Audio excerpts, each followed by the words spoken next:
এই যে আমি কোদালের কোপটা দিচ্ছি, মোটামুটি এই যে কানাটা আছে, এই কানাটা মেরে মেরে আমি কোপ দিচ্ছি। তাই এখানে এত ঘাস, মানে বর্মা ঘাস বেরিয়েছে যে ধারণার বাইরে।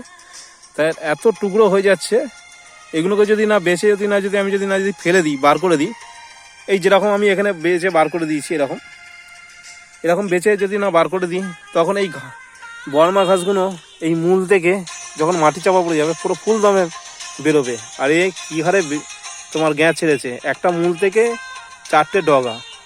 আবার এইগুলো কেটে গেলে এইগুলো তখন পার গোজা হয়ে তোমার বেরোবে। এই যেরকম এখানে যেরকম বেরিয়েছে, এই যে এরকম পুরো ঝাঁটি হয়ে যাবে বর্মার। তা যা বেরিয়েছে তোমার এরকম, এগুলোকে এরকমভাবে পরিষ্কার করে দিলে তবে হয়, আর নাহলে এ পুরো ঝাঁটি হয়ে যাবে। আর যতই পরিষ্কার করা যাক না কেন, এ বর্মা ঠিক ঠেলে বার হবেই। নরম পেলে, মাটি নরম পেলেই বার হবে। তা যতটা পারা যায় একে আর কি পরিষ্কার করে ফেলতে হবে, যেন পরিষ্কার হয়ে যায়।